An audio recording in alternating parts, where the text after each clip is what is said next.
Warning: all stories could be completely made up, and we have no way to confirm that. Any and all names mentioned in the show are most likely fake. We at Campfire Moto Stories are not journalists and should not be considered as much. If you're offended by anything said or shown in this episode, we don't care, but we encourage you to voice your opinion so we can laugh at the fact that you can't control your emotions. This program contains full language, and I recommend no one to watch or listen to this. The views and opinions expressed in the program are those of the speaker and do not necessarily reflect the views or positions of the sponsor, any advertisers, or the sponsor's affiliates, employees, or partners. Coming to you live from the Claremont Lounge in Atlanta, Georgia, it's Campfire Moto Stories. Hey everyone, welcome to Campfire Moto Stories. I'm Anthony Bennett. I'm thrilled to have you join us today for our live show. This YouTube show / podcast is all about sharing amazing motorcycle stories from everyday riders like you. Whether it's an epic ride, funny mishap, or an unforgettable adventure, we want to hear it all. Today, we have some fantastic guests in the studio who we'll introduce in just a moment, where we'll dive into their riding stories. Plus, we have exciting segments lined up, including pre-recorded interviews, tech tips, spotlight a stolen bike, and stories sent in by you through website and or phone line. I'll have the phone lines on, so make sure to call in anytime, especially if it has something funny to do with our guests. Lastly, you'll get to hear an awesome story from my 5-year-old son about riding. May or may not be completely made up. But hey, 5-year-old can tell a great story, so can you. Don't forget, you can earn entries into our giveaway by participating in the show. Check out campfiremotostories.com for all the official rules. And by participating in any way, shape, or form, you indicate that you've read the official rules, our terms and conditions. Let's get it started. Another lap around the wall, another request, another call. All right, I can't apply it all.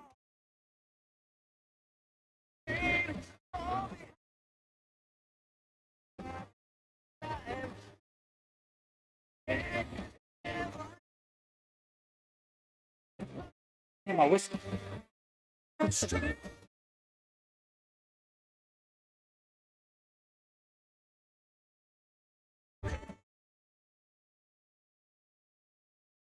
Yup, wrong one. There we go. I got the thing switched up. Hey, I'm Anthony. I'm with Campfire Moto Stories. Which camera am I looking at here? Is that one? We messed up all the wires.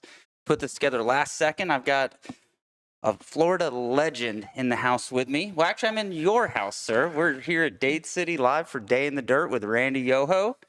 Owner, CEO, about to be retired guy. I mean, you got we were saying it earlier. You got to be up in age, sir. I don't know what I am. Yourself now.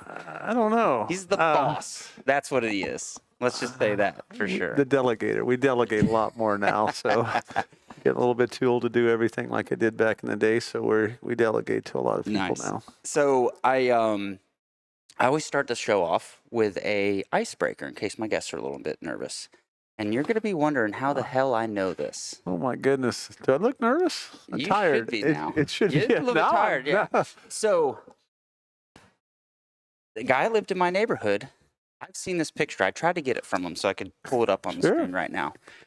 Tell you if it's true or not. Do you want me to tell this what I know, or do you want me to start and let you take off? I don't know. Tell me. I have no idea what you're talking about. Robbie Gordon. Okay. Gordy.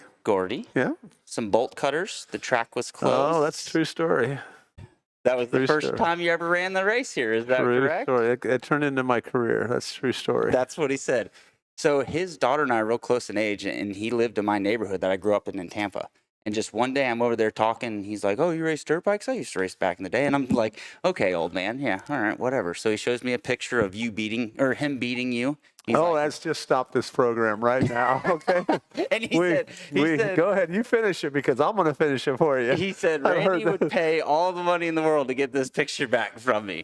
But then he showed me the picture of the cop car. And you can totally tell it's in like the 70s. Mm-hmm. So you guys take over whenever you want, or just let me keep going. My version I heard Now, hold on. Let's go back to Gordy beating me. All right. Only if I crashed. Okay, let's get that straight. So right. Sorry, Robbie. That's my version anyway. But go ahead. Yeah. Well, so that's probably why, because he beat me. Yeah. Oh, because I freaking fell. So yeah, one night you guys showed up to the track, and there was a close sign on the door. Fill in the gaps for me. So we were racing up here, on a weekly basis. Mm-hmm. Gary Service, which has now passed away. So have to go with my story. Okay. So we were good friends with Gary, and so we get there, and he's in Waimama, so he's 30, 40 miles away. And we get up here, and there's a line of people, and it is not raining. It's raining everywhere but here. Okay. And so I'm going, we're not going to turn these people away. Gary, and we try to get a hold of Gary, and can't remember, but I don't think we could get a hold of Gary. You didn't just get out your cell phone and No, and it call wasn't him? like What year that was back then. this? It's going to be probably 76, 75, Okay. 6, 7, somewhere in there. Long, long time ago. So the stories gets told lots. But anyway, so we can't get a hold of Gary. So I didn't think because I would shoot some if they did this to me. So anyway, Yeah. so we open we get lock cutters, and we all decide we'll cut the lock, we'll collect the money, and then we'll call Gary, and when we get a hold of Gary, we'll give him the money. We just start it. We don't know what we're doing, but we're going to start it. So we get there, and one of his other friends or Gary got a hold of Gary, and he just goes off like he should have. And so he gets me on the phone, and he's just madder than hell. And he says, Randy, I'm coming up there. I'm bringing the cops. Da, da, da, da. So, okay, Gary, what do you want? And he said, give all that money back. I said, okay. So I got everybody up there and give all the money back. And Gary gets here, and he goes, where's that money at? I said, I give it all back, Gary. He says, you're kidding me, right? He says, because it was a lot of people. Yeah. So my version is that was the first time I collected all that money. I said, man, this is a lot better than working at a bike shop. I got to run a racetrack for a living one day. So I thought that's so cool that's kind of how you got your start with it. It was one of the reasons that kind of went, wow, I didn't know these promoters made that much money, Yeah. So just kidding, guys. But that's a true story. Yeah, I could not believe it when I heard it. And Gordy said he was trying to give it back to people, and people were like, no, you guys ran, like, this was great. You keep it. Yeah. Is that kind of part of it too? Yeah, everybody didn't want all the money back, but, it was never an intent to keep the money. It was trying to get the program started because time he drove all the way up here. Yeah. And back in those days, we started at 7 o'clock. Mm-hmm. So it was going to be a late night. And, what people don't realize is totally different type of racing and stuff back in the 70s, so it was really different. But I haven't forgot that story, so it's true. Yeah, I figured you wouldn't know that I knew that one. So didn't this start as a flat track at one time too? Yeah, this was a flat track. Jay Livingston's dad run it. Mm-hmm. Good short track racer. So then Gary Service got it, and I think there were some people before Livingston had it, but there was a autocross course here. So I had rode my Enduro up here and road raced it on this course before. Oh, okay. We've tore most of the asphalt out of here, but we get go to the concession stand, get a little pie plate and put a number on it and race and then drive the bike home. So different times. Speaking of the pie plates, that reminded me, dude, I would starve myself to have a burger here every Thursday night when I would come for breakfast. Dude, you had the best $5 or $6 burgers back in 05 to 07, like when I was coming here every single Thursday. No, a lot of people, Mom passed away this year. No way. Oh, yeah. I was going to ask that. She, handmade those hamburgers back then. And, myself running the track for 46 years, and Mom was here with us the entire time, and had the old concession stand over where the horse arena was. And this, it's evolved a lot before this fancy building and all this stuff that we've done, but it's come a long way from getting the racetrack. But I got some crazy stories about that, but. Do you want to get into any? So what we're here is for some it's going to make me look like a real hillbilly dumb guy, but, No, I got some things in here that, can make you like an ass. So, which one do you want, Randy? You tell me, man. Yeah, I'd rather have my version of the ass. How's that? But no, that was one of the things Gordy was talking about. Was one of those first things that started us to, do the racetrack. Mm. But that wasn't the main thing, So we were working the Suncoast Honda dealership in Tampa, And they asked me if I would help them run a racetrack. They were going to lease Golden Eagles. Oh, okay. You don't have that in your notes? No. You're not a very good reporter. But go ahead. My dad was president of Golden Eagles for the longest time, so I know all about the old Golden Eagles. racetrack that was there and everything. Ray talked about that a lot racing there on the last show. And we go by there and we looked at it. It was probably like racing inside this building. Yeah, it was not big. I remember all the pictures. But I don't remember it being that small. I knew it was a little small, but nothing like when I went by. I went, wow. Yeah. My memory's terrible, but the bikes were smaller then, so it's okay. Yeah. Less horsepower. But we ran that. So Winston Willis was the name of the guy that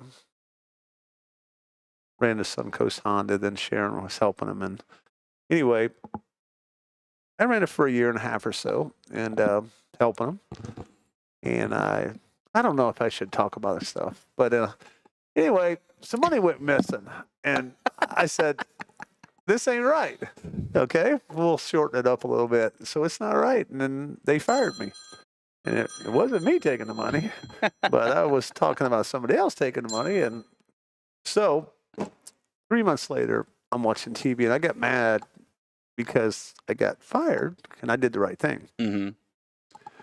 So when they did, I came up to Dade City and leased this place. Nice. That's how it happened. And fortunately, Mr. Clayton with the fair board was, he told me after we got to be good friends, I was going to lease it to him whether he liked it or not, because I just would not go away. So so I had my 73 Courier truck with roll-up windows, little 4-cylinder motor, and so he says, hey, they made a lot of mistakes, and the guy got killed in the pit area and a bunch of stuff, and that's why we closed it for 6 years, because when Gary was running it. And anyway. You're good. So,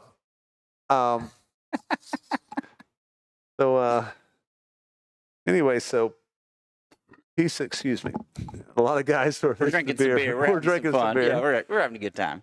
That's why you get these stories, the beer. Yeah, but that's why I fed you one as soon as you walked in. Hey, Here, drink this. But, you want some whiskey too? No. Okay. So anyway, we're talking about Mr. Clayton leasing to us. So he told me to put a proposal together for him. So I'm pretty uneducated at 19 years old, and so I went out my Courier, and I had a little yellow sheet just like this, and I went down and wrote all this stuff on it, and the things I would fix. And about 2 hours later, I walked back in and handed Mr. Clayton, and said, here you go.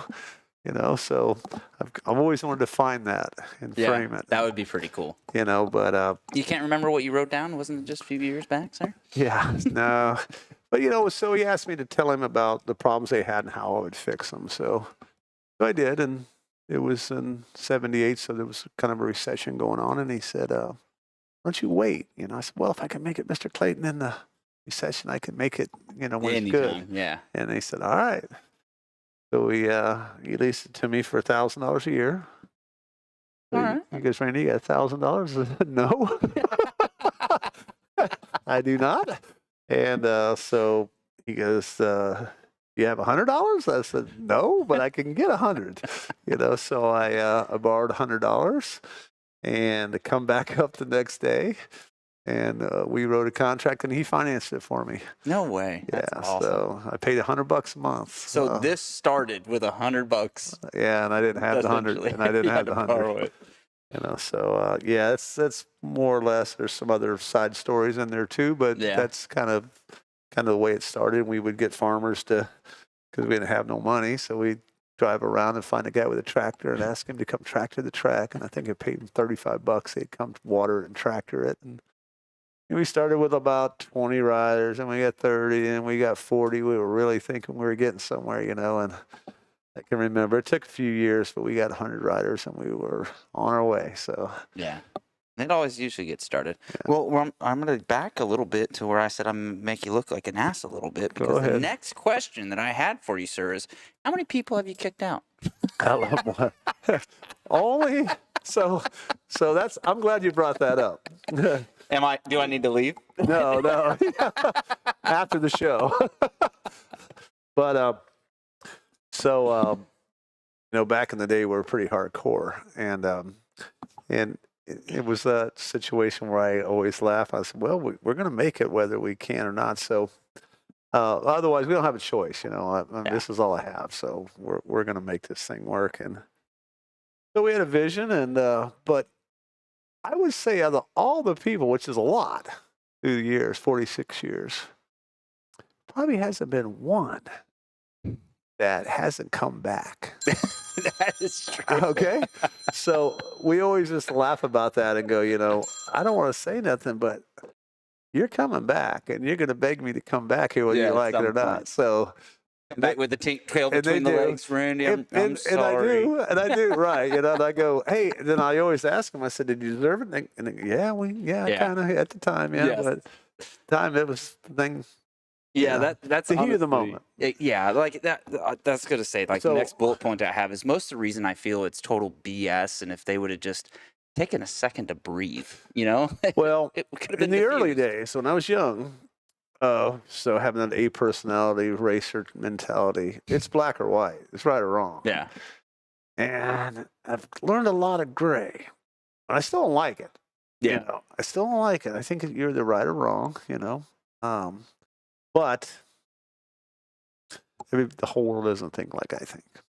So how's that? yeah. And let's say that my way of thinking may not necessarily be the right way. Just because I think it's right doesn't mean it's right, But Does Teresa agree with that or no? Teresa's yeah, his wife or anybody. yeah. She thinks I'm crazy. Okay. I tell them my bipolarism is caused by my customers.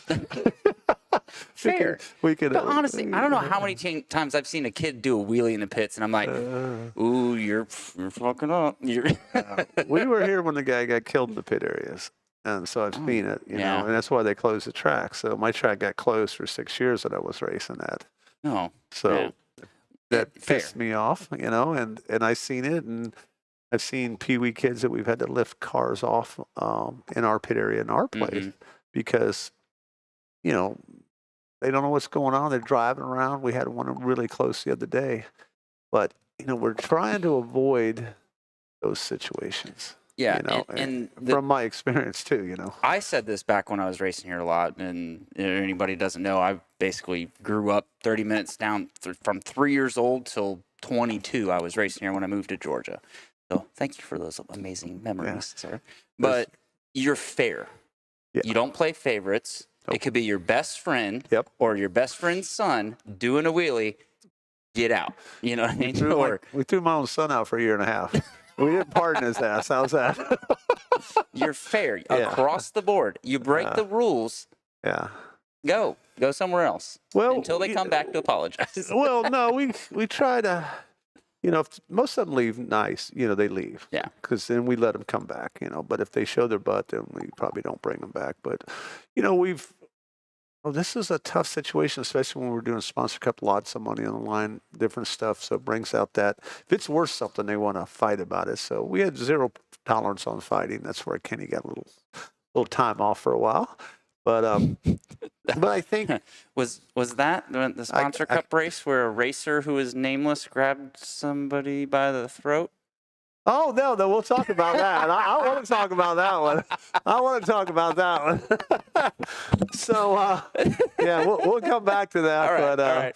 I'll get us back to it. Yeah, but he hates that story, by the way, so we really do laugh. we say his name? Are you guys cool enough to say it now? Or? Well, we'll come back to that. So that's a good topic, but where are we at? So back to these people with throwing them out, but, in the heat of the moment, and a lot of times they leave, they just know, like, can't help myself. I got to go take some time off, and then we come back and everybody's happy. But you got to remember, we're dealing with a lot of kids, family atmosphere here.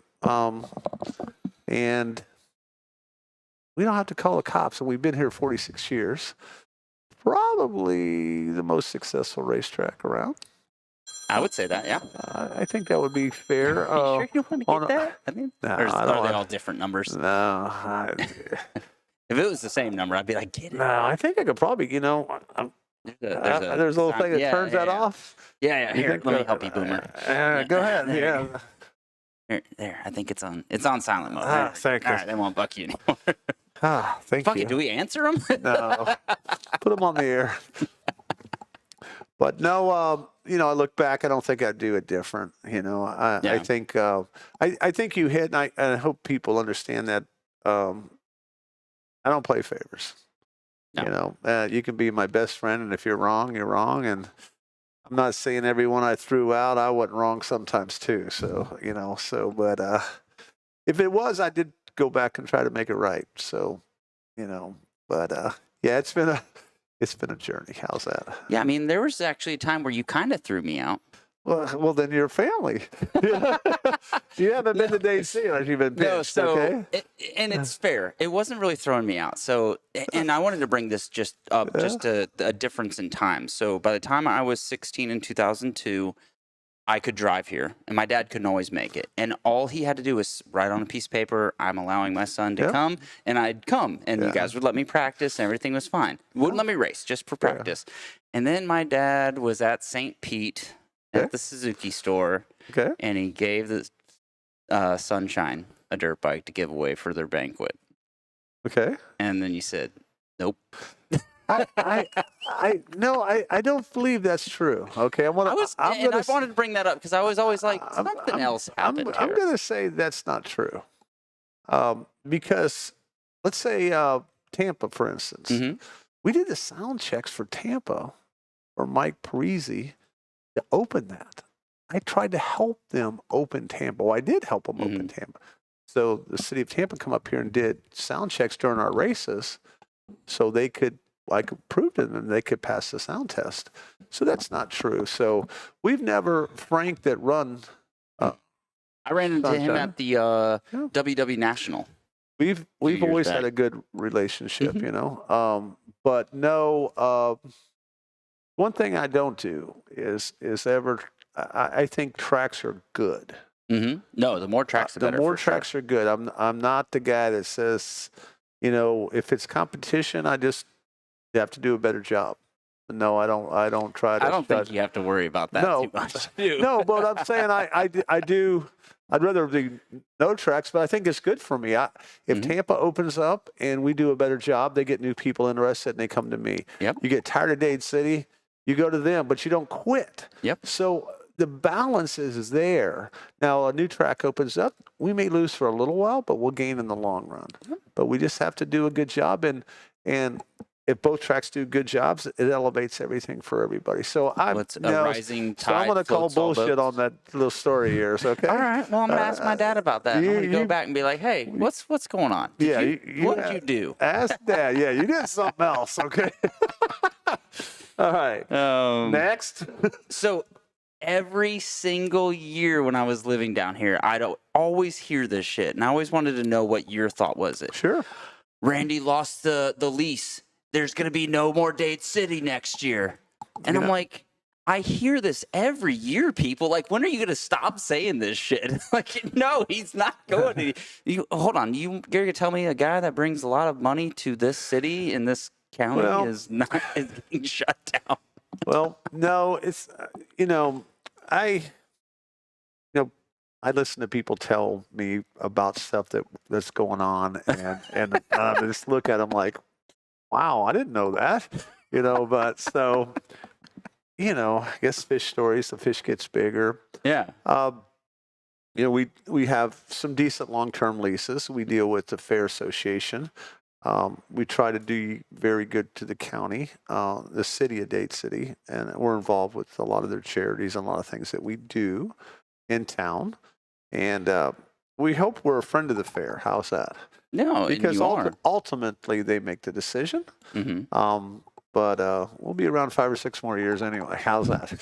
So, all right. So 5 to 6 more years, I'm going to hear. Oh, did you hear? Randy lost the lease. He's not. No. We're really want to make sure that when I'm ready to go, that somebody else continues, and hopefully it goes into some hands that have the qualifications to do it correctly. All right. Well, my wife is going to be working maybe remote soon, and I work remote. So, I can. We'll talk. All right. Yeah, we'll talk. Next question. All right. True or false? It is my understanding that you don't like to drink because you become a nicer guy. That's a true story. I'm drinking now. I know. This is the nicest you've ever been to me, actually. That's why I quit drinking. In my job, you can't be nice most of the time. I really Yeah. don't remember who I heard that from, but I made some comment about something and was like, let's just get drunk with Randy at the track someday. And like, no, he won't drink. He said he makes it nicer. And I just remembered that from so long ago. I've went my whole life probably without drinking, probably until the last, I don't know, 5 years. But I don't like to get drunk, period. Just, a little buzz going. Right? But I do start to like the taste of beer. And yeah, I know it's a little weird. I kind of like the taste of it, but it's nice. We're going to boating and stuff, and and it's relaxing, and I'll drink with you now. How's that? Cheers, sir. Cheers. This is the first beer I've ever had with This is actually pretty good. Thank you. Sweetwater 420, or no, Sweetwater IPA, little Georgia brew. It's good. Well, let me know next time you're up in that area. We'll take you out on the lake. And we'll have a few of these. We call them yellows. So how'd you come up with the sponsor cup thing? Because that was genius. It was. I proud of it. Okay. You should be. I'm very proud of it. So anyway, I was going to be stupid and do an East Coast Supercross team. So right before the sponsor cup come on, I called some of my rich buddies and I go, hey, I need 25 grand. Are these the guys that you used to do the dinners with and the bill? The what now? There was a dinner that we're not going to go down that road. Yeah, I don't know what you're talking about there. But no, just local friends of mine that are good that have a little bit of money. And I'm going, hey, listen, we need 25 grand. We're going to do a Supercross team. And you got to fly the races with us. Probably not going to qualify. And if you don't go to the races, I won't take your money. So I think we raised $160,000 somewhere around there. Yep. And so I went out, found a nice semi and a really nice race trailer. We had our training facility up, our 36 acres up in Brooksville, so we had a really nice place to work and build a practice track. But then I had talked to the manufacturers and I could get bikes and parts for free. So we started reverse engineering that to figure out the flights, the riders, even not paying the riders, gets bikes and parts back then. This is probably 2006, 5, 4, somewhere right before the sponsor cup. So we figured out that it would take about $30,000 a week to go racing back then.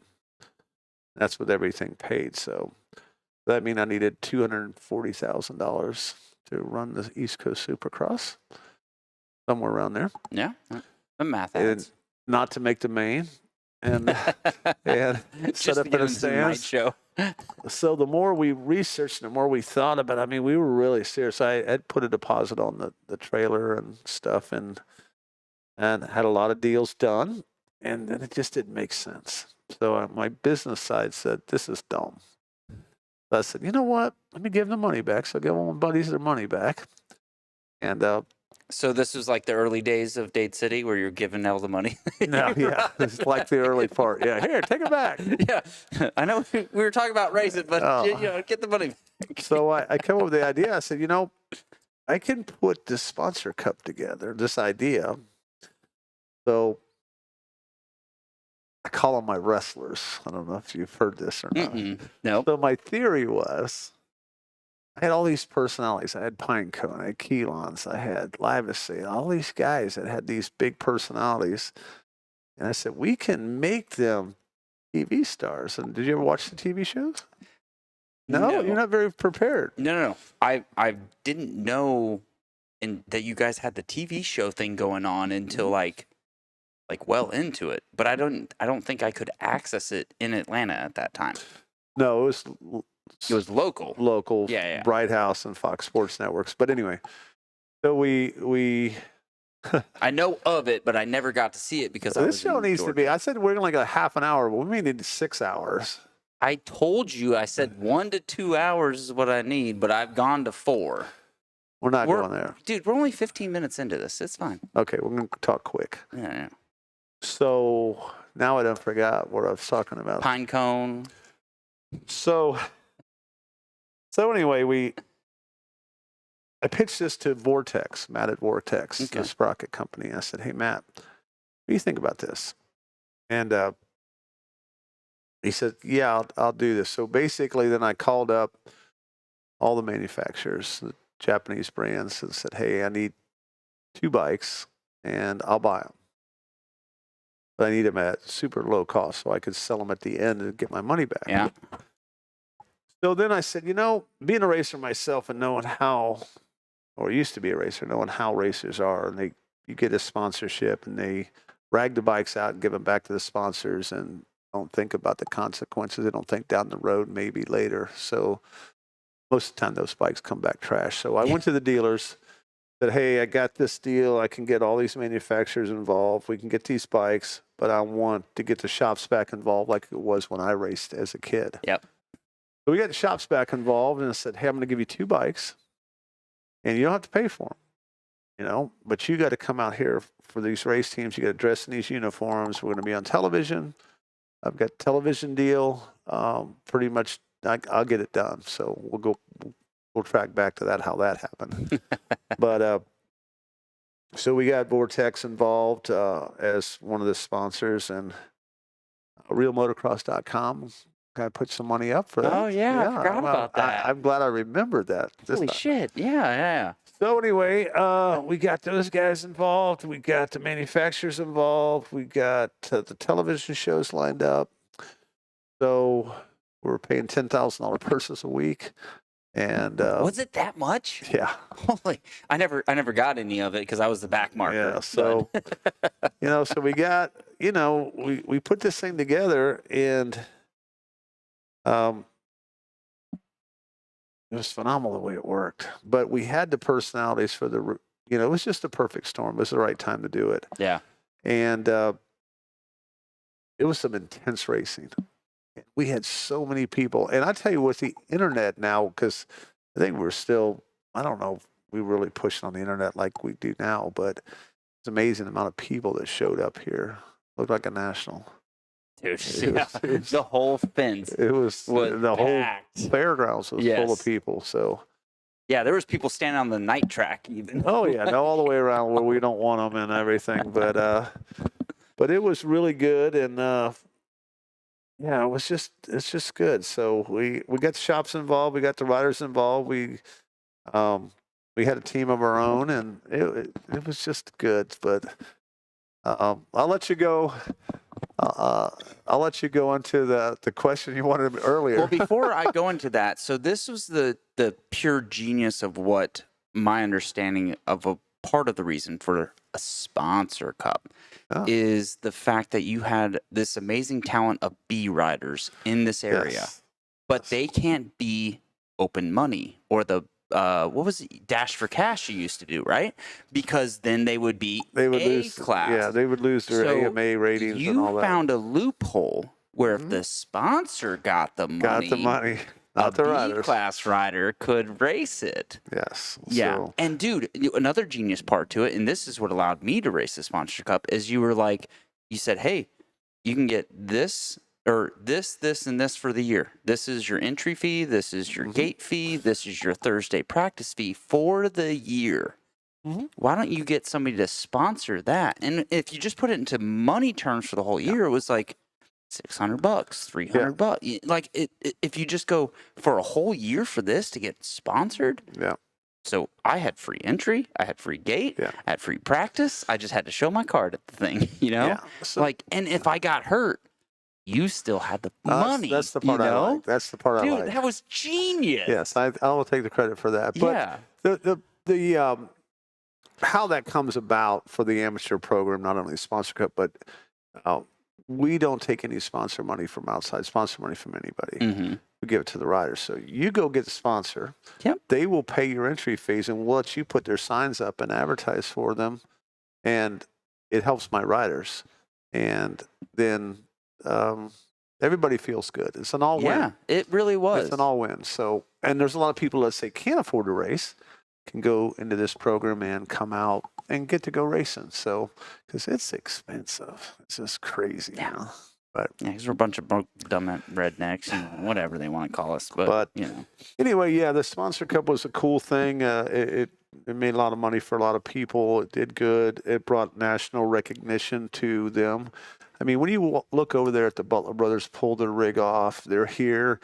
Paggio brings the Oakley big motorhome down there, parks on the starting line, and it's a really cool story. So, you know, we all know Stewart and Padge and all the guys and, you know, all the kids that raced here at one time. So we're kidding with James because he was still racing. He was in Paris, and he's calling us from Paris. And me and Padge are up on the rig, and he's telling us, who won the sponsor? Who's winning the sponsor cup? He wants to know who's winning the sponsor cup because they're all friends of his, you know. Or he knows a lot of it. And he says, I said, James, come over here and ride. And he says, man, Randy, if I lose at Dade City, it's not going to be good. It's not going to be good. I can lose over here. It's okay. But not at Dade City. It's so cool. Today, they still talk about Dade City on Supercross. You know? James is so good to us. And actually, Ricky mentioned this week, you know. I know. Anytime that there's a Florida race, every single year, they talk about, and I feel a little proud that I'm like, I fucking grew up racing there, and they get to hear that in Supercross, you know? I got to talk to I can't imagine how you feel about it. Yeah, I got to talk to RJ. So one time on one of his podcasts or something, he says, well, Randy only calls me when I win, you know? And I said, well, keep winning, you know? So I mess with him all the time. So I called him on Tuesday after his Daytona win, you know? And he was busy, and he forgot to call me back. So he calls me the next day, you know? So we were talking about it. And how proud and neat that is to win Daytona. Dude, yeah. You know, so he's such a good family man, and it's just he's doing it right, you know. Good looking, good role model. I mean, you got it all, RJ, you know, and you know, you're getting mature and you got the experience to do well. And so at the end of the conversation this week, he goes, well, I hope to talk to you next week. Because he kids me, I only talk to him when he wins. So I said, well, sorry. Yeah, do better. You know?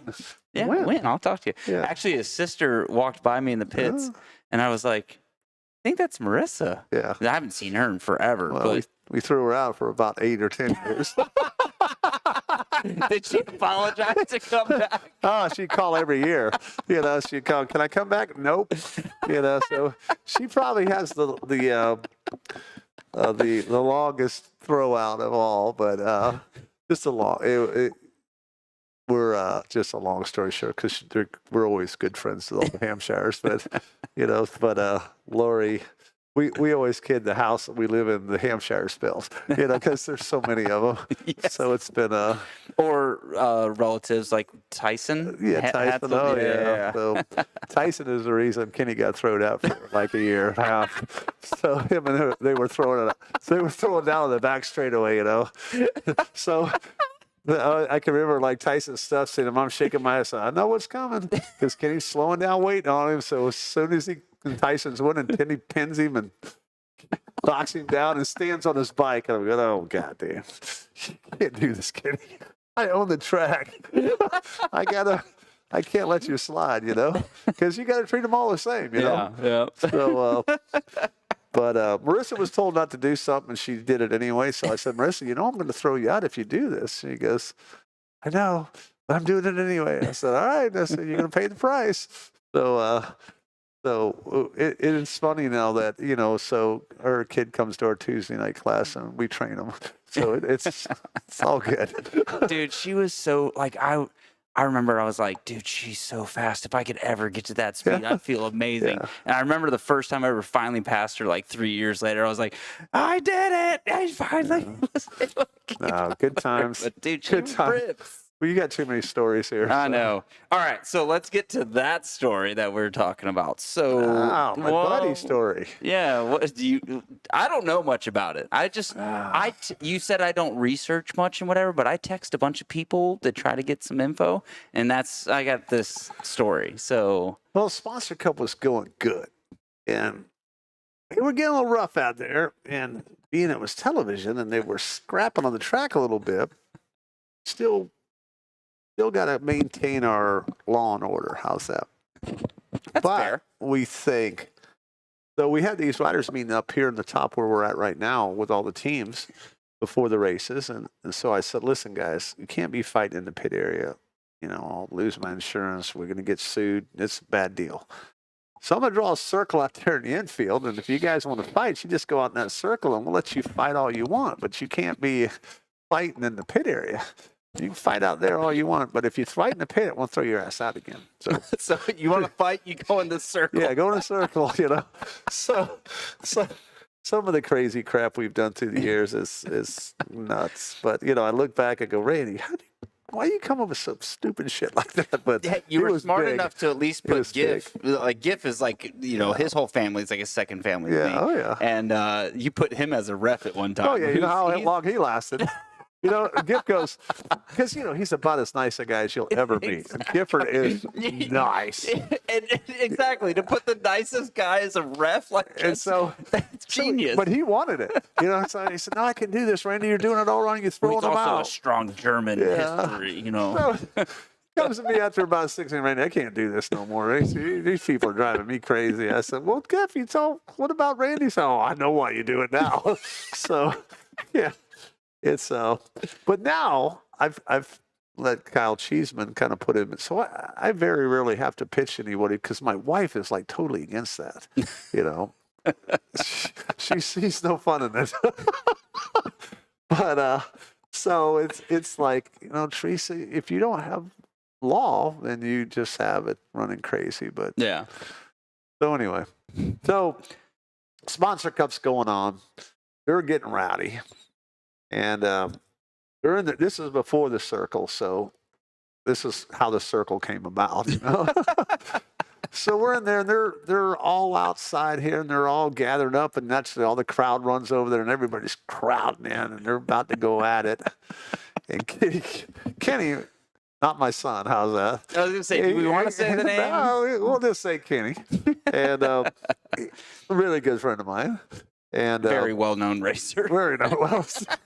Probably won a national, rode for Factory Honda, but I don't know his last name. But anyway, so he can't get to his kid, and they're about to fight, and we're all jammed up, and he goes crazy, and he reaches up and grabs me around the neck and starts choking me, and I'm looking at him like he's not that big a guy, I'm probably 2 heads taller than him. Do you think he grabbed the wrong guy by mistake? No.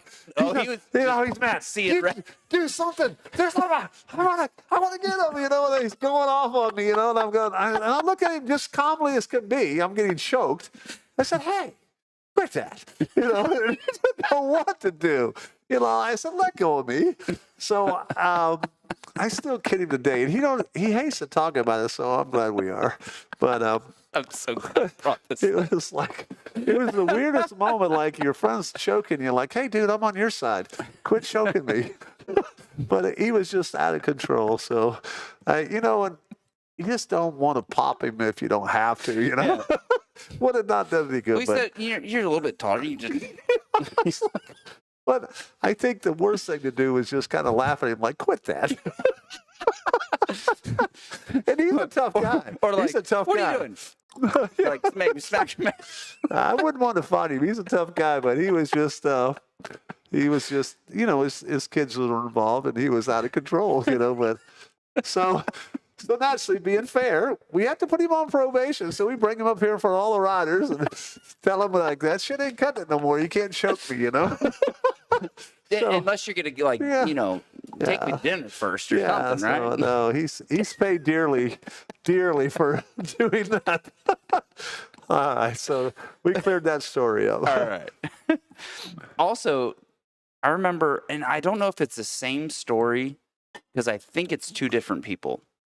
I remember Ryan, I don't remember his last name, Pretty Boy, around 05, 06, like getting hit into, like he got off track, hit the side of the thing, and literally just, like, you just saw him flip up.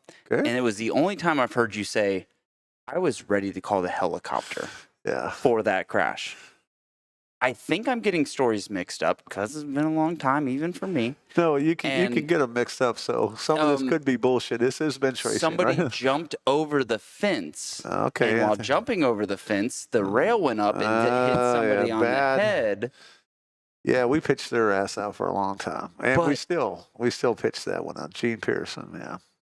Okay, do you remember that? Oh, I remember this. Because the weird parts of what I heard and know about it is they tried to sue the track, They did. and you were like, nope, that dude fucked up. Well, no matter what. And I think they ended up going after his homeowners. No, or they went something. after us too. So yeah, no, we went to court on it. And That one. That one I got a too? great story. I can't even. Probably not supposed to talk about this one, but so That's what we're here for, sir. so. Do you need another beer? No, Here, I got another no. one right here. Oh, this is what's really bad. Okay, this is how it works. Morgan and Morgan for the people. So anyway, so you get the lady. Let's say the lady, not this incident. Let's just say another incident. Yeah, yeah. Okay, in general. You know what? I don't know if you actually listened to the things at the beginning of the show. It says these stories are all made up. They're all fake. Names mentioned, talked about But in the anyway, show, this is how all bullshit. This is how I believe it works. Let's go there. All right, there. Okay. Send it. So you get an accident. Let's say you fall, and somebody tells you to go to the chiropractor and run up a bill, and you get this. So I watched this go down myself in person. So you run up all this bill, but I also was in the mediation because the mediator knew me from the races, Yeah. and he knew both parties, and I get to sit in with the lawyers on both of them. They go, well, how much you got in lawyer fees? How much you got in chiropractor fees? And how much you want to give her? Okay, that's it. Well, they're suing for $500,000. Well, we're going to give them less than $10,000, and he's going to get less than $1,000. It's the biggest scam on earth. Dude, it is, right? But the Yeah. average person thinks they've hit the lotto. So they spend 2 years going through all this stuff to make the lawyers and them money. Yeah.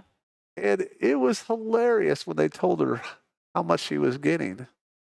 When Like she it was was just like screaming. a, Yeah, like it was just, it's dumb. And the problem is if you have a legit problem, yeah. I'm all about you getting some money. But when you do some bullshit claim Yeah. that there was a piece of ice in the sand out there and you tripped on it, and we've In had Florida? Yeah, I know. But no, I'm just saying they're that crazy. We had a lady sue us one time, and she had like 7 or 8 different things. She wasn't, and her grandkids race motorcycles here. We threw their asses out too, by the way. Did they come back? No, we didn't let them come back. When I thought about it, there's been a couple that hadn't made it back.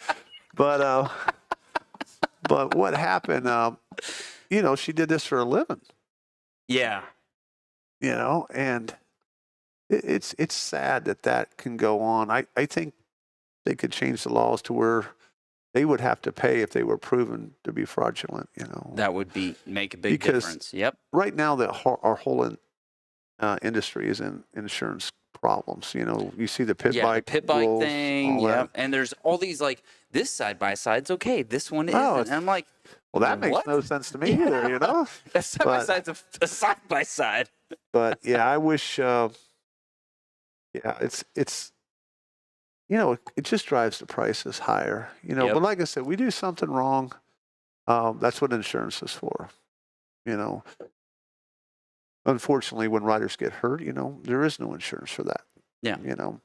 And our knock on wood, it always holds. The releases do hold up. You'd be surprised. Yeah. Because those people say, well, it doesn't work. Oh, yeah, it does. Yeah. Oh, yeah, it does. So, you want to protect yourself. The whole time I raced, I had no insurance. I was young and ignorant. I didn't know any better. And I look back and go, what a dummy I was. Idiot. It's just, this is a very dangerous sport. I would highly is? suggest, yeah. Really? But yeah, I would highly suggest that you protect yourself for sure. But anyway, next problem. Mm,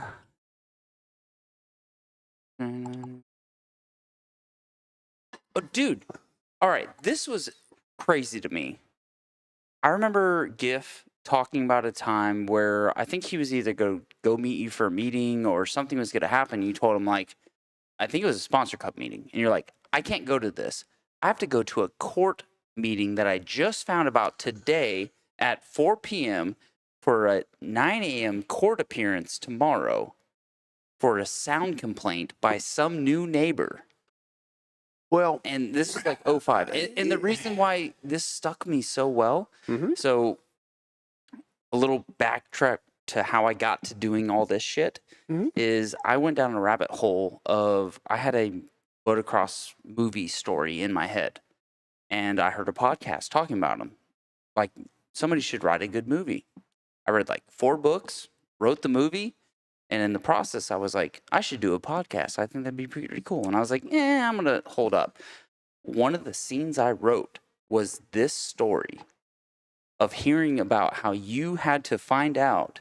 Like, it was a pivotal moment in the script of, like, you found out so late that you had to go to court the next day for a noise complaint. Well, do you remember any of that, or can you tell me I think that I think I know what you're talking about. I don't know for sure, but so basically a while back. It was 06. Yeah, correct. That sounds about right. Yeah.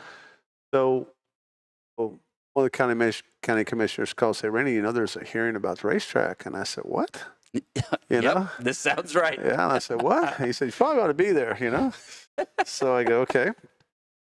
So I went, and I'm going, you don't sleep at night when stuff like this, because you just know they're not going to be on your side. Dude, just wheels are spinning, you're tossing and turning, you're like, no. What a lot am I of gonna have times to deal with? you make a bigger problem than it really is. So anyway, so we get there, and the neighbors that I was involved in a financial land buy, 86 acres, all these people that were complaining. I actually was involved in the land, and the reason I got involved was to make sure that in the contract it said that they couldn't complain about the noise, because we were trying to protect the racetrack. Come to find out, since the racetrack's been here since the 1940s, it has no sound ordinance and it has no curfew. So pretty much during this hearing, they brought it up, and they figured out I was there, and the county attorneys advised him, like, he has no curfew, he has no sound ordinance, and if you shut him down, he's probably got the best lawsuit I've ever seen against this county. So I was like, whew. Were you just in the back of the courthouse, just kind of just well, maybe did you have like a cat you were petting? Like, I was so happy, and I asked him if I could speak, and he said, yeah. And I said, listen, and this is back when we started at 7:00, and we were happy starting at 7:00, and we didn't want to change it.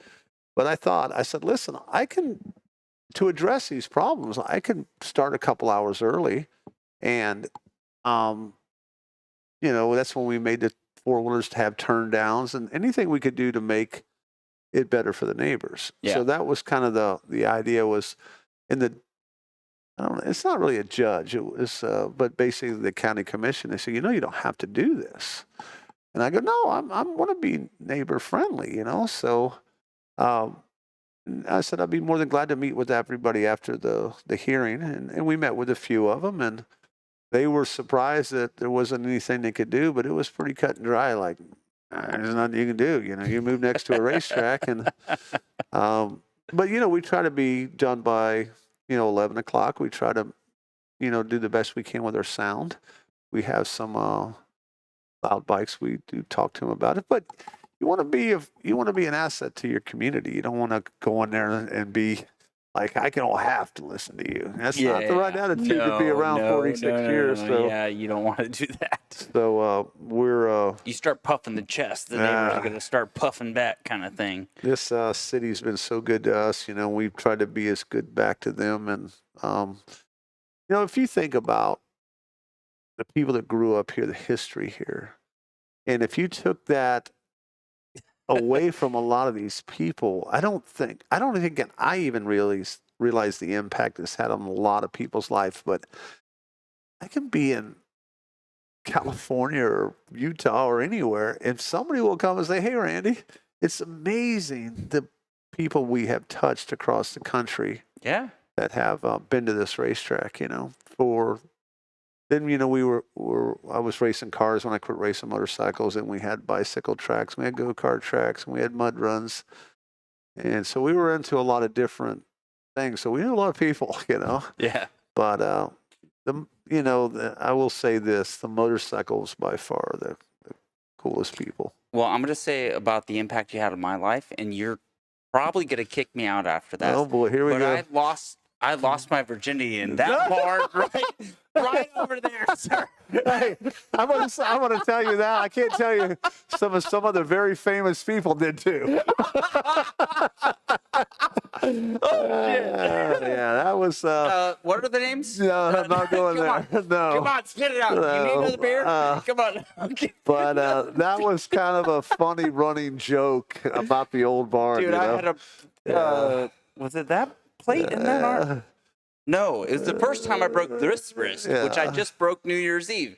No, I was in a cast, got laid in that bar right over there. Yeah, that's. We're still really good friends. I talk to her all the time. She's had 2 kids, beautiful family. Yeah, my wife and her are buddies. Yeah. No, I'm very aware. Very aware. I have had to go get a few out of there through the years. Like, hey, guys, can't do that up here. Did you ever walk in and you're like, what the? Oh, yeah, that's good stuff. Move on. Oh, I'm drunk. Okay, good times. It is good beer, though. Yeah, it is some good beer. Dude, you're in banquets. Yeah. From the time they were the best ever. How the hell did you get all that support and all the cool shit to give people? I remember somebody telling me, like, dude, I raced Randy's series. I walked away with this, an RM85, this. Like, dude, you had so much support. So we tell a joke at the banquet a lot of times when we started. When I got to track, you're young, you're ignorant, you don't know nothing, And fortunately, Beverly Hampstead helped me a lot in the early days. Yeah. Bill West. Yeah. And they, even though we weren't an AMA track, and the reason when we weren't an AMA track, I called them up and I said, "Hey, I got this track. I'm want to be an AMA track." They go, it's $19 or $10, $9.95, whatever it was. F then. that! I'm not paying that shit. No, it wasn't that. I go, okay, I'm all in. What are you gonna do for me? You go, well, nothing. I said, you're gonna keep my points? You're gonna do mail-outs for me? What are you gonna do? Nothing. You're supporting the AMA. I'm going, bullshit. So what happened was I decided to sell my own cards. So all these tracks that have membership cards, I'm the problem. I started that. Dude, I started that. So, yeah, I remember when I went to Georgia and they were talking about, like, you got to have a membership card. I was like, wait, or you don't have to have a membership card. I was like, no, that's a thing in Florida where I'm from. Well, so anyway, the AMA wasn't going to do anything for me, so I did my own membership card. So our first banquet, we raised $1,500. You can almost remember it's $33, $1,533 for our banquet fund. I'd put in so much money each week from the riders, and that's what was going to pay for my banquet. Back then, that's a lot of money. Yeah. So we ended up buying Bell helmets. They call Moto 3s, I think is what they were called back then. Yeah. Could be wrong. What year? 79. Yes, there's the Moto 3 helmet sitting next to my 86 CR500 in my studio back in Georgia. See, I'm not having a Joe moment. See, I got this. I'm pretty sharp still, Yeah. At times, some of the times I don't know. But we did. We bought this. So anyway, I didn't think of the damn name of the thing. Motorcycle stuff. That's where I thought your dad I'd have known. He's talking to my cousin off camera Yeah. right now, by the way. It's the beer. So anyway, Take a few more swigs of that. We're going to get some motorcycle good stuff. stories out of you. We're going to keep going. So motorcycle stuff. So we would go through the distributor that was in Tampa, and he would let us pick some stuff out and sell it to us wholesale or give it to us. So they had these Scott 3-finger gloves. It was so embarrassing. So, the technology was, I guess you must use 2 fingers on the clutch. So the glove had, those 2 fingers had its own finger. 2 fingers. So you. Wait, like that? Not like that. It's not like that? No. No? Different. Okay. Different type of glove. So, I swear. So, evidently, they couldn't sell them damn things. So, they give them to, and I was so proud of those gloves, man. I was like, yes, yes. So, I'd take anything. And a big gift to me was like a Ratio Right cup, because they were cheap, and we would, it was cool, to think back and go. So the running joke was we had so few people at the original banquets, we used to go to the homeless and give away tickets so they could come eat for free. So it looked like we had a lot of people. So yeah, those first banquets were, but it was cool, and we've done them every year since we started. But that's why the food card is so good. That was You want to Mom. know one of the dumbest mistakes I've done in my life was to get my tongue pierced an hour before a banquet where I couldn't eat all the That's food. probably not the brightest thing to do. at the Look, I beginning. was fucking stupid back then. Oh, I'm not much smarter right now, but I'm just saying that. Yeah, I remember I was like, yeah, I'll take that. And then, Yeah, I see. I'm not a tattoo guy. I'm not a piercing guy. I'm just. look, here's the thing. I'm not a into it. tattoo guy either because I can get rid of tattoos easier than I can my wife and kids. Yeah. Kid. Kid. Whatever. Now, I've got one that I know of. But a piercing, take it out, good to go. Not happening. Guess I'm not into pain. I don't want to hurt myself. Have you ever seen a Prince Albert? You want to? No, I'm good. Oh, okay. He has to go there. Such a nice, clean show. I'm going to talk to the guy off camera here. This is Can not you a take clean over? show. We were doing so good.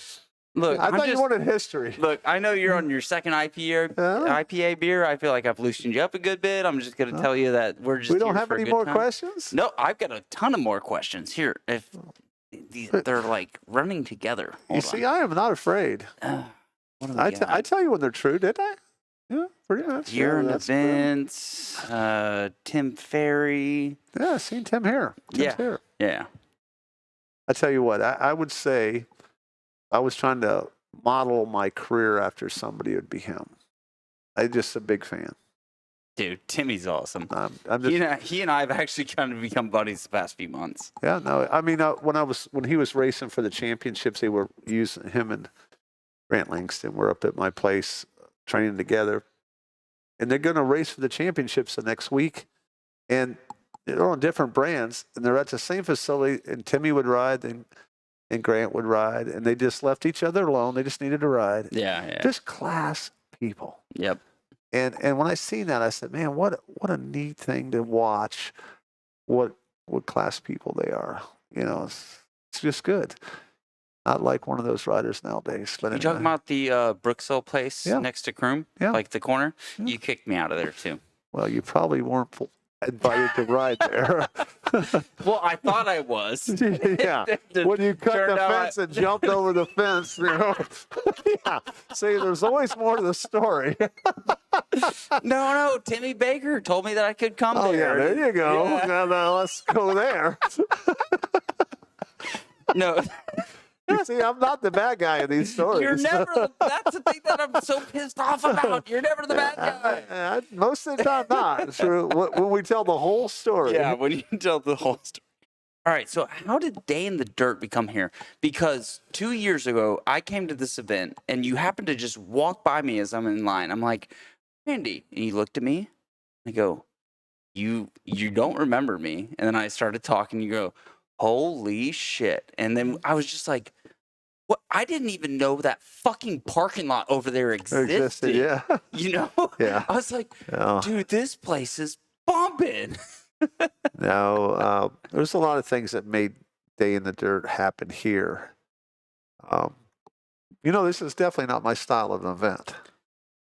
The craziness and, I'm more. Really? You're more conservative? Yeah, more and you're just conservative, like not that party. guy, No, yeah. I'm kind of like, so. You're such a nice guy, though, after a few IPAs. I know. I've had enough. I've had my one. You open the other one, I'm not drinking it. So. No. No, All right. but anyway, You sure? yeah, I'm going to give it to the guy off camera. Take it. Yeah, take this. Don't waste it. It's against the rules. Damn it, I really thought that was going to con you into drinking that. Yeah. So what was the question? Fuck, I'm too fucked up to remember. Day in the Dirt, how did this become about? Because you got like the Glen Helen, like national stuff about it. How did it become here? And honestly, this is the perfect event for it. You've got all these cool. I didn't even realize how much stuff you had back there Yeah, we 2 didn't years either. ago. And the pool you have with the county to get to run everybody up the straight road or the street road. Well, that when I was young, we got to do those kind of things, No way. Yeah. So Really? yeah, and so What was it like being in the 40s? It's not the 40s, but it was cool to get to run through cities and different stuff. And Yeah. But anyway, I will say, and most people wouldn't think this, but Ronnie Renner was a big part. No shit. Okay. I would say Ronnie Renner had an idea. He was a Red Bull athlete at the time, and he pitched it to Red Bull, and one of the Red Bull guys, I won't use names, don't like to drop names, but anyway, they thought about it, and then the connection with Day in the Dirt, Kenny Alexander out in California, so they flew me out there, and I tell you right now, there was a year it was flooded, and we had to come in the back gate, but anyway, the race was going on, but I come up over that hill at Glen Helen, and I'm looking at this, and I said, we put all these people in Dade City. Let's just get this straight. This ain't going to work. This is not working, So, and I'm going, well, probably the first year it's not going to be that big, And so we decided to do it. And it's a very different format because, this is Kenny Alexander's race. It's his vibe. We just buy a franchise to do it. So it's they're here at the event. Mm-hmm. So we pretty much don't want to ruin his event. You know what I'm saying? So we got a lot of stuff to hold to try to make it a good event. But man, it's very different than East Coast racing. Yes. So it took a couple years to get our head wrapped around it. And not to mention the COVID aspect of it. That's another story I got to tell you. So they call me. We got a bunch of people here. We got this place packed. I think we get practice in one day. That night, they call me at the gate. Say, hey, we got 20 sheriffs out here want to talk to you. Hey, what? It's like the first time you ever ran a race here. Yeah, no, it's only a couple. You got to go there, don't you? But Yes, I do. I went down there and they said, hey, since the president said, it's a national problem or whatever you want to call it, crisis, you got to shut this down. I'm going, what? And we're behind the scenes with Red Bull, so we know about COVID. Yeah. And we see what's happening, and they're keeping up with this live, and we're we got 10 of the VIPs with Red Bull here, Brass, and they're kind of a worldwide company going, this is not probably a good idea to be running this event, and then what do we do? Because nobody knows what to do. Yeah. So anyway, the sheriff comes in us, and I know him, and he goes, "Yeah, shut this down, Randy." And I said, "Okay, not being disrespectful, but tell me what happens if I tell you no." He says, "Well, we can't tell you. You got to shut it down." Okay. Well, tell me really what happens here. So he goes, "Well, we're going to put deputies at the gate. We won't let anybody else come in. They can leave." So you're stuck with what you got. And then politically with Red Bull, I don't think it was the right thing to do. So Red Bull makes a decision that we're going to shut it down, and versus fuck the law and all this stuff. So it gets better.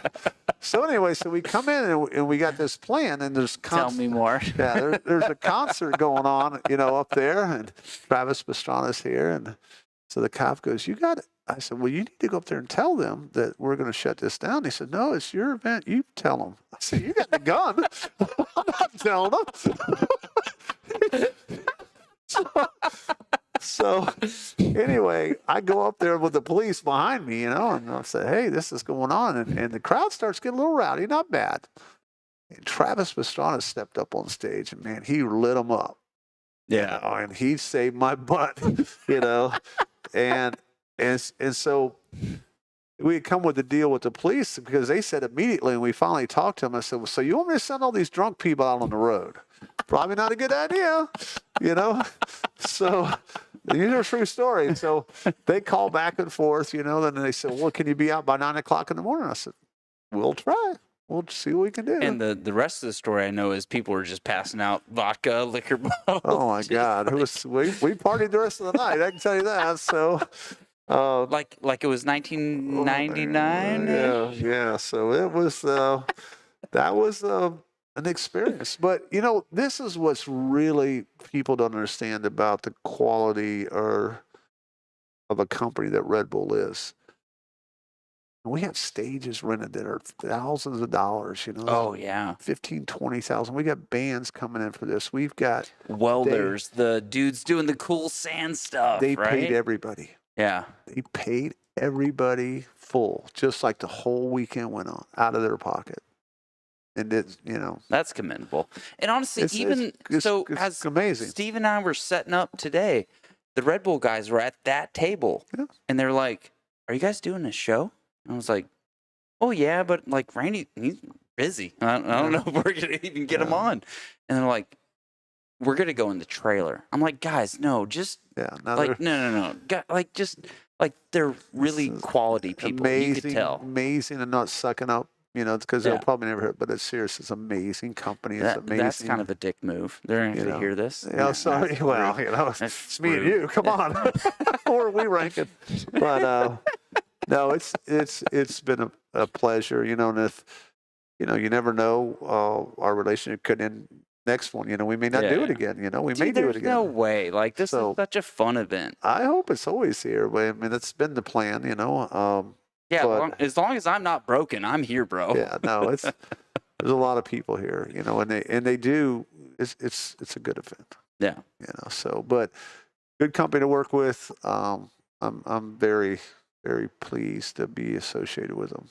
Oh, cool. Well, dude, like I said earlier, I can tell you from my personal life experiences, you've been a big part of that. Oh, thanks. My cousin is sitting right there. Dude, Dade City was just a staple for who made us men, We've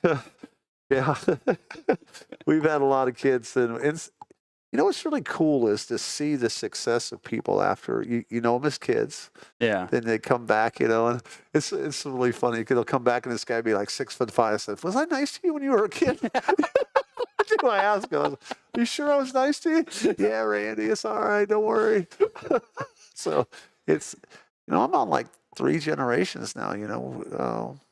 Really? I thought you were 7 or 8 generations. No, aren't you we're close to probably retiring? 3, Come on, 3 or bro. 4. No, Come on, you got to be close. No, we see a lot of I tell you, grandkids. I'll give you a little secret on grandkids. Just bypass the kids and go right to grandkids. So much better. No, because my parents, they're the assholes now. 'Cause that's their grandkids. They're giving them sugar and all kinds of shit and sending them home. And I'm like, no. Them grandkids are something, man. I'm confident my kid hasn't had soda. Yeah. No, that's something too. No, the fucking grandparents have given it to him, right? No, it's terrible. It's terrible.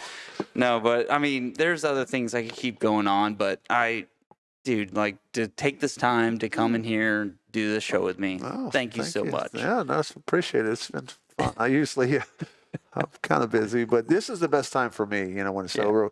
But, after a Saturday night race, I go home. I just like to sit and relax for a little while. And this is relaxing. I'm pretty transparent. I don't, if you come to our riders meet, I kid them all. I said, don't do it on the internet. Do it to my face. Come on.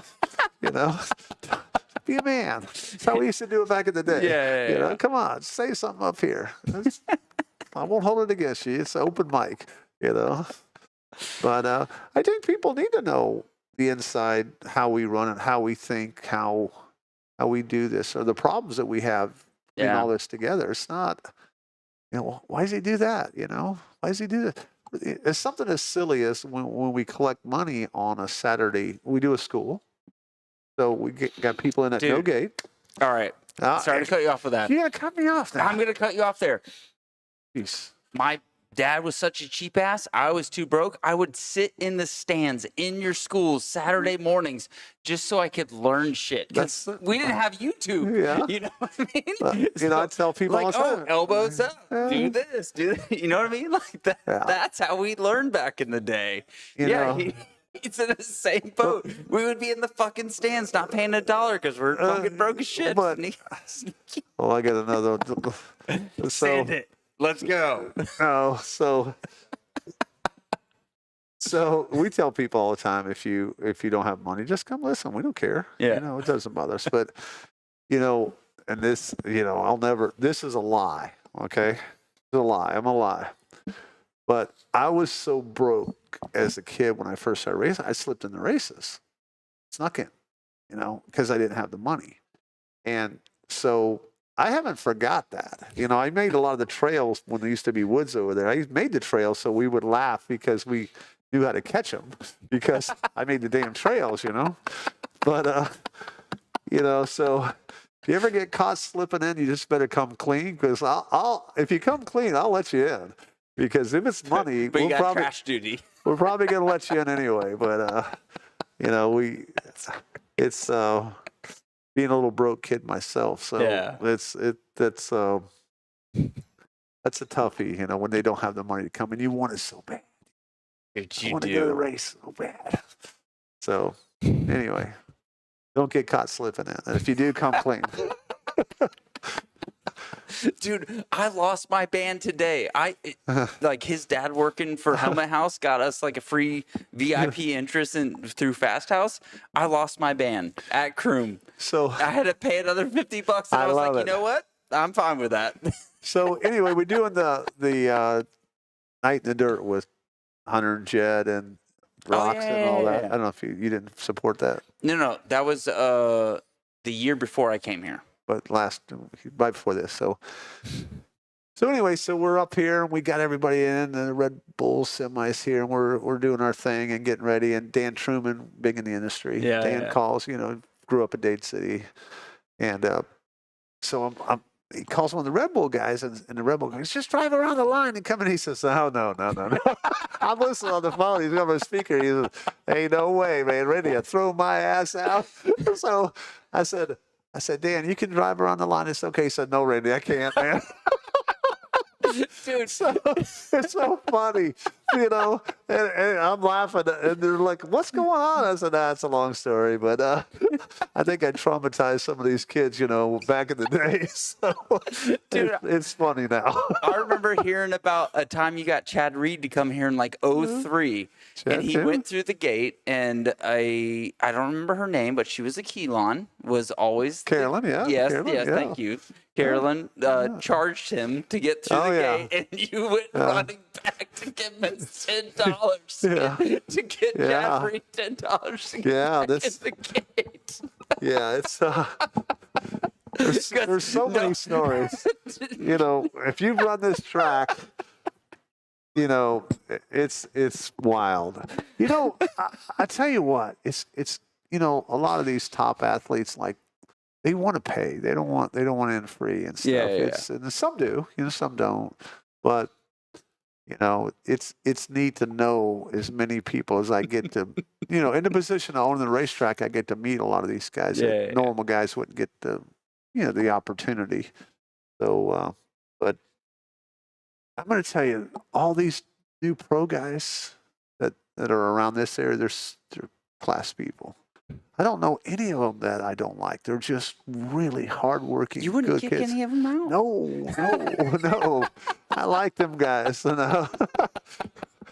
No. I mean, you come up here, the whole destination team used Dade City before they went over there because everybody else's facilities were wet. So they're over here riding. We get to see that Eldon and them bring all the ATM and Husky guys over when their tracks are too wet. And it's neat, to see all those guys come over and ride during the week. Nobody knows about it going on, so we don't tell them. But the Tuesday night practices that everybody else knows about in Florida, but you have to be on the cool guy list. You got to be on the cool. Well, that one that I never got an invite to. Okay, I'm not cool sour. guy. I'm not sour about it at all. Okay, but I know about the cool guy Tuesday practices. Okay. So we have a really good reputation, or a list of guys that have become pretty good pro riders that were on those teams. I know. I'm not fucking one of them. We won't say any names, but probably the best riders in the world. But but I really don't want to do it anymore. It's because I'm getting kind of old and maybe I don't know what I'm doing anymore. But let's don't go there. But hey, as long as you don't start getting hey, you guys pay at the gate right now. But what's going on? We do we do have a theory, a building block process that we have. Let's hear that. Well, yeah, we'll talk about this. Let's say parents doing it right and parents doing it wrong. And Randy doing it wrong and right and watching a million times people do it wrong. And I see that a lot. And I did it wrong a lot. So probably as a racer, the worst thing I think I could ever used to make me laugh during the middle of a race is I stand on a track waving, telling you to go faster, and I'm going, oh shit. What do you think I'm doing? It's as far as it can go. I swear, every time I seen that, I was going like, oh shit. I'm going as hard as I can go, Why? Yeah, at least put on there pass for a I just need to know how far something. behind. I can see how far behind him. If I got a lead, just let me know how far it is. Is it getting smaller or larger? That's all I need to know. But anyway, it's I will say, and this is no fault of the parents, the ignorance of the parents that are getting into the sport and maybe listening to the wrong crew or thinking they've got it the right idea. I would say, sadly, 90% of them got it way wrong. Yeah. On what it takes to build a rider. They think hitting that big triple jump makes them a good rider. No, because my dumbass has done that. Yeah. Well, or the jumps that you made that weren't made to be jumps that broke my back. Yeah. That's those kind of things where some dumbass is gonna still try it. If you can't do basic braking techniques, can you ride without a clutch? Is your angles right? Is your power management right? Is your front braking technique correct? If you can't do none of these, you don't need to hit that jump. Okay? Don't tell 15-year-old me what I was doing wrong. Okay? Correct. But so I think that's where I guess I do it because I want to, not for the money, little bit of money. So I do it because I like, but they got to drink the Kool-Aid. If they're not all in. But I think the key is, to me, is the parents, the ones that I've been around that have made it. If you look closely, the parents end up being the coaches. Yeah. Big James, Jeannie. All these people end up being the coaches. Yeah. Well, they're there watching. So let's say they watch me, they watch Ezra Lust, they watch this guy, they watch that, and they put their own program together. I asked Chad Reed one time, I said, Chad, when he first come over and was riding over with Timmy and them, I said, man, you're technically really good. How did you get that good? You got that good at racing down there? He says, I watched American films and studied riders. Me and my dad. And I said, wow, it worked, Obviously. But it's not about going fast is being able to technically be correct, learning your craft, learning how to ride. And there's just so many steps, and going out on, okay, let's just say 3 pretty good riders that came out of here. Some, yeah. 3 pretty well-known ones. Yeah. Any Anthony Bennett? No. No, not I don't so much. remember him. So let's say these kids all grew up here racing first 3 or 4 years. And I think the Dade City Sprint is totally different type of racing than motocross. Like Timmy come over here one time. He's factory Kawasaki. He's won championships, and he's riding on a Thursday night here. And he goes, "Randy, this is so different. I ain't never had to go so damn fast. Can't rest at all." Dude, Thursday night practices, you were all out as soon as the right went. Dude, it was gnarly. I think a lot of these guys took their Dade City Sprint to motocross. Yeah. I was kidding RJ. A couple days ago, we were talking. I said, "RJ, you invented sending it." Bubba did the scrub. You invented sending it. I said, it's so cool. We were laughing about that, So, but I think it's great that people think of RJ as having heart. Yeah. That he's going to give 100%, and I'm just proud to know him. A little bit I've got to hang out with him and work with him a little bit, and just class guy. Yeah. Can't say enough. Good guy. Well, dude, We're going I to sleep? do want to keep this going. Oh, And you want to go? You cut me off. No, He's cut me off. No, if you want to keep going, No, I'm gonna I got- let you go. Come on. No, you don't have any questions. You just throw it down. You don't want to debate me here anymore. He finds out the bad stuff about me pitching people, then he wants to go home. All right. You want to He got keep what he going? wanted. All right. Got what he wanted. All right. Here's a good one that I want from you. What would I don't you want to talk about that. What and we're done. Yes. Now, what advice would you give to somebody today, the 19-year-old you today, that wanted to start their own track with a $100 possibility loan, that kind of situation? What do you think that person could do? I think it is a great business. I think the problem or advice I would give him, if you think about Dade City is not the biggest jumps. It's not the biggest thing. It's built for the masses. Keep your riders safe, Yeah, right? It's Dude, well, that's think something about it. I've That's what we said did. forever. Well, why are we more? So this is what would happen: is you would come to the racetrack and you talk shit to your friends. How good I you would are. never do that, No, sir. I mean neither. No. How yeah. good you are. Then you turn around and you show up on Saturday night and you get your ass handed to you, and then you don't want to race anymore because you can't handle the track. So we used to do a Supercross on Friday night before the Winter Amps. This is back in early '80s, and we would do a Friday night Supercross, and we do a Thursday night practice.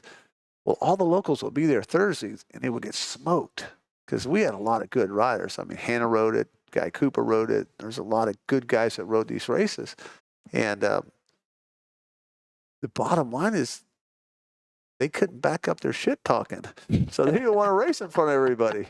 So if we make the track mellow, they're all good. Yeah. But when you go onto a full-blown Supercross track, it ain't all that easy, guys. No. You're on a whole different level with these guys. But yeah, I would make the racetrack safe for the masses. I wouldn't want to thump my chest that I got the biggest, baddest jumps of anything. I think that's the worst thing you could ever do. No, but you'll put jumps close enough together where idiots like me and other fast dudes would fucking try them. Right. But, I think you build a racetrack to make people feel good. Yep. I think Kyle Cheeseman that's doing their tracks for us now, he's doing an excellent job. He's got some really cool stuff. And it's safe. And I tell you, if you first look at the track that Baker built here, you go, ooh, it's kind of crazy looking, but it's so easy. It Yeah, pops you right exactly. over because he's a professional. He knows what the hell he's doing. One of my You know? woods buddies never jumped anything. I convinced him to come here because I'm Yeah. like, dude, no, I'm telling you, dude, it's a lot of fun, but it's the jumps Yeah. are safe, you know? Well, I'd like to take credit for this, but I ain't even been around the track. I have not even looked at it. I did the layout I'm sorry, beforehand. but I'm going to call you on bullshit because we waited here for an hour and a half while you were watering the track. The Okay. front straightaway. The front straightaway. You know, I haven't been out no man's land. I haven't been in another back section. You know, so the I don't know what that's like this year, and but I want to definitely see it. I'll do a sweep. I can still ride one lap. I think probably maybe. That's about what I got in me too. Whew, it's tough. All right. So, what has been the most rewarding part in this whole endeavor? From 1940s or 70s? Sorry, I'm sorry. What 70s? Okay. I don't know if that's 50 some years ago. Almost, so quit Actually, it. what is from 46. 46? Yeah. So 46 years. That's impressive. Yeah. That's 6 years older than I know. Yeah, That's me. crazy. Crazy. So what was the question? Fuck, I don't know. No, what was the most Is he rewarding? always this bad? Okay. I'm not bad, sir. I'm just intoxicated. okay, yeah. We're having a good time. We're bench racing. No, like what has been probably the most rewarding thing from you out of all this? I think the success of it, to me, is a high. I think when you have a business that is successful and we've had steady growth and we've come from nothing. We're self-made. No. You came from $100 $100. Well, it was borrowed, so we're pretty much come, and we had a little help in the beginning. But making it this far, and the amount of people, just like you, the people that come up and I talk to, and I see people 30 years ago, they'll come up and see me. They'll come all the time. It's humbling, how it's really neat. You forget what a big part of Dade City is of their life. Yeah. Because usually when they're here with their kids racing motorcycles, that's the best time in their life. They remember that forever, and I remember the first time I raced here at Dade City, and I told everybody in the neighborhood how I was going to kick ass. I was a badass dude. Well, I got triple dog last, and it was horrible. And my buddy Garrett Morgan was making fun of me right up by the barn where you got your stuff there, Yeah. And me and him were on the ground fighting. I swear to God, I punched him, because I deserved him to talk shit about me because I talked enough shit that I was going to be the baddest dude in town. And it was horrible. I got waxed, but I did get in a fight. I fought him. I did. We still talk about it, But yeah. What other stories like that can I get out of you? Come on. We've got you choked, got you fight. Yeah. So, oh yeah. Yeah. And, back in the there was one guy doing some flyers one time, and I was pissed. It was so I stuffed him in the garbage can upside down.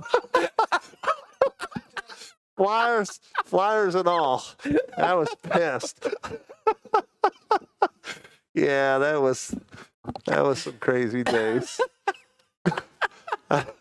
I forget about some of this stuff, and I think back, God damn, Randy. No wonder your reputation is. Oh man. It's all good stuff. Yeah. Well, Well, unless you want to unleash on any more. no, of I'm those, good. I think we've had enough. Stepping the guy and watching his little feet wiggle because he couldn't get out of the can, and I wasn't helping him.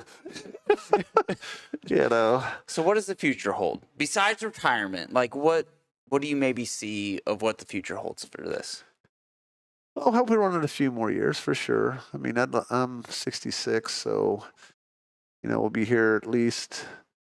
I think I'll be running at least 51 before the lease runs out or whatever. But we'll be here over 50 years, which is probably enough. But I have bad spending habits, so I don't know if I can afford to retire. So I don't know. I think delegating to more, making sure it goes down the right road and having help run it like Kyle's been helping. And, but I see me stepping down more and more, you know. It's But still kicking people out when you no, need to, right? we try Right? not to do. My wife won't let me do that no more. Teresa will not let me do that. You know, it's so funny. The old school guys like you know, somebody rip through the pits and they go get him, Randy, go get him, go get him. You know, and I go, nah, Or whatever. just like a lot of like guys my age would be like, kid, look, Yeah. you don't want to No, go down but this they go, road. man, they were so hard. You were so hard on me when I was a kid. You're letting them go now, Randy. What's going on? Quit it. Go get them. You know. So it's funny to think about that. How people, you know, like, no, you can't let them go. Get them like you got us. You know, but no, those days No, it's are a gone. rite of passage. Yeah, Yeah. get their ass. Get them. Nah, let them go. I got grandkids now. They're good. But no, I don't know. I hope it stays here a long time. You know, I would like to get it. I don't know. I don't know what to do to make sure it doesn't go away. You know, because that could happen because of people just aren't interested. You know, not somebody would always want to run it, but boards and fair boards that say, well, we don't want to do that anymore. Oh, that would be traumatic. And it wouldn't be not traumatic to me, but to the people. I mean, I would miss it, don't get me wrong, but that's not what I'm talking about. I think people missing this track, it would be traumatic to the industry in this area. Yes. So I'm trying to make sure we keep it for a while. All right, well, we're gonna figure it out, sir. We're gonna do the best I can. No, and I said it earlier, like, dude, this track, this place, the memories, like, it's stapled in me for the rest of my life. It made me the somewhat of a man I am today. And I hear that a lot from a lot of people. Yeah. You know, we had some people that raised a kid here and racing, and you know, they eventually quit. But then their other kids grew up, and they brought them back. Said, "Randy, my kids did so good here. They get in trouble, and they learned a straighten lot." them out. I think there's a lot of life lessons besides racing. Yes. You know, because there's a lot of life lessons. Yeah, not just what happens in the bar. And we've had some people that their daughters raced here for quite a while, and the kids would hardly talk to anybody. You know, they were really just to themselves. And 4 or 5 years in it, and they were everywhere. And one of the daughters runs a big company now, and I seen her at lunch one day, and she come over and thanked me, and just, Randy, I was so scared of you. I don't know why. But they come to our schools every week, you know, we teach them, and I said, I'm so scared, you know, but, you know, she says, you know, I got to talk to people, and I come out of my shell, and, you know, so those things are kind of cool. Yeah. And you do see people come and they totally change, but the motorcycle people in general, I deal with all different groups, are the best bar. Yep. You know, and that sounds like a suck up because I'm in the business. No, but it's the truth. I've been into car racing, I've been into skydiving, I've been into boating, I've been into everything, and there's nothing like the motorcycle people. You know, so well, we'll end it there. How's it? Yeah, and I don't do this too often. I'm not a hugger, but I'm gonna give you a man hug. Oh, I got on behalf of every person that would love to do this to you. Thank you. Thank you. Honestly, thank you I for everything appreciate you've it. done for the motorcycle community, and especially in Florida. All right. So you look at things different after the interview, or did you know all you're the still stuff? an ass. Thank you. Yeah. Well, So let's have another beer. and I actually do have a few like sponsors that actually pay for this show, so I'm gonna Are you gonna do plug that? them right now. We're gonna end the show. I thank you so much. You're welcome. And when I told you, I was like, we're 15 minutes into this. We're like 50 minutes into this. Are you kidding me? We're an hour and 40 into this. Holy crap. I told you this is going to fly by. You're not going to realize it. How does an audience stay tuned in for that long? Cocaine and hookers. Yeah, won the lotto. That's what I'm going. You know. Wait, you got some of that? That was Let's that was the greatest interview I have. When that, reporter asked that guy that. Cocaine and hookers. She didn't know what to do. Oh, damn. I thought you meant this was the greatest interview you ever done. No. Oh, Come damn on. it. Well, Okay. it's actually been a good one. I will blame the beer. How's All that? right. So Thank hey, you, thanks sir. again. I'm gonna get No, out of for here. real. I got a race to All run right. tomorrow. I got a race to lose tomorrow. See ya. All right. Randy's out. Anybody watching? Thank you so much. Well, I'm on the wrong camera. So I do want to thank MX201 Track Designs for bringing us the show, as well as Hard Knocks Racing and Innovative Mechanics LLC. And we're going to play those reads. If you're in Georgia or know those people, give them a holler. Great dudes. That was amazing. And I'm drunk. Yes. Dude. That was so much better than I thought it was gonna ever be. Kind of like. Dude.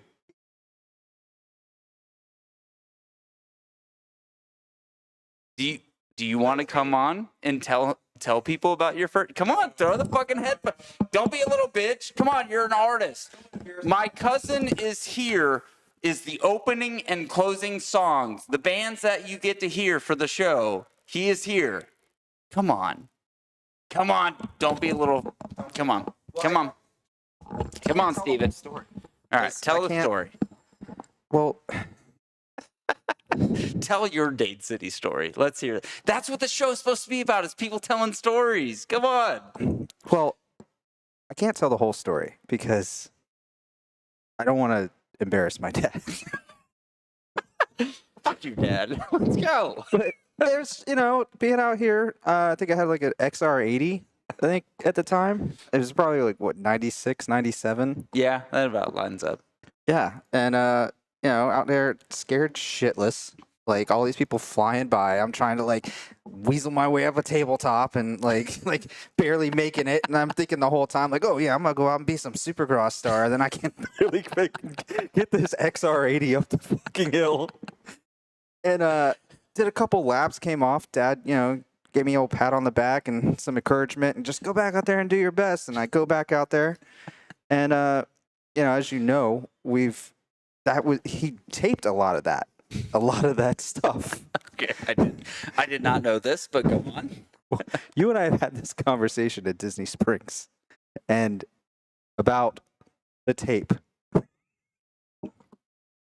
Honestly, don't remember that. Honestly, most of the time, look, understand, most of the time when I'm at Disney Springs, I'm with my family, and I'm trying to get drunk as shit because I just had to deal with fucking Disney. Right. So That's the only way to deal with Disney, is to be drunk as shit. it took us an hour and a half to get through fucking Disney Springs last time. I know. That's what. Remember, I was like, "Hey, you're on your own this time, buddy. I You love you, left. but I'm out. F this place, hardcore." All right, so reiterate, what was the steps that happened or the things that happened? Well, showing it off to my friends years later, because I was just like looking through, the whole setup of old VHSs we had and stuff. I was like, oh, look, it's my first race. Cool. Pop it in the VCR. Things are going well. VCR? Yeah, the VCR. Remember when we had those? No. Way back in the day? It was a Tuesday. And, then the tape cuts. And that's...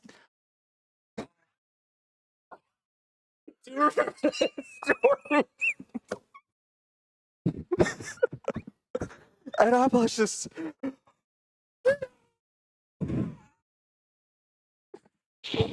We can't air this, by the way. It's live. We are live on YouTube, sir. I hope nobody's watching this late. So basically, Oh my god. there was something taped over Steven's first race, and it had to do with adult things. And So we're going to leave it at your parents watch this show, and that's what scares me the most. Because your parents are going to talk to my parents. Oh my god, he's going to kill me. Well, he's not important or knows anybody. motorcycle. No, he's not. Okay. With that, I'm gonna. I forgot that's where this is going. Our next segment is brought to you by Hard Knocks Racing. They're a group of dedicated motorcycle enthusiasts since 1998. They're your go-to for Campfire Moto official gear. Soon launch an apparel line of their own. They excel in crafting all kinds of custom decals, like this badass sign behind me, from custom signs to full bus wraps and office customization. In fact, check out this work Anthony did at one of the well-known Japanese manufacturer's office who will remain nameless. They also crafted awards for prestigious events such as the Perry Mountain 24-hour race, Mill Creek Spring Classic, Dade Hair Scramble Series, and many more for local racetracks in the Southeast. Check out hardknocksracing.com or give Anthony D'Amico a call at 404-717-480.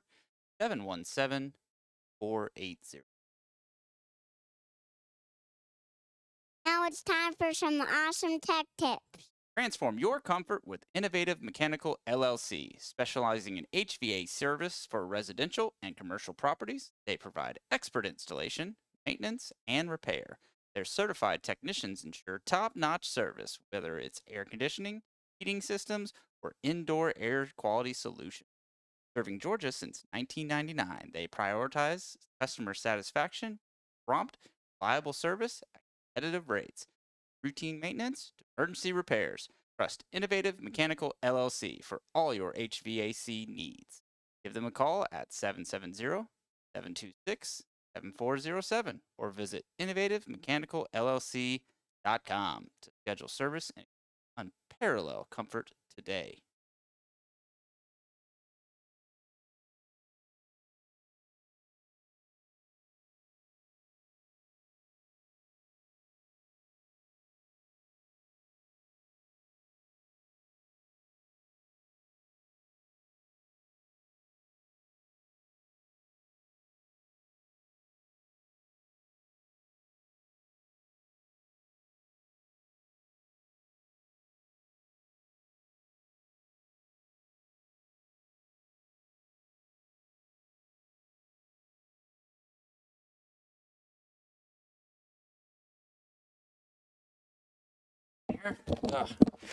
Yeah. Sorry, Matt. I can't find the video. So there's that. But again, this has been a great show, and I hope everybody had fun, and we'll see you in a few weeks. Good night.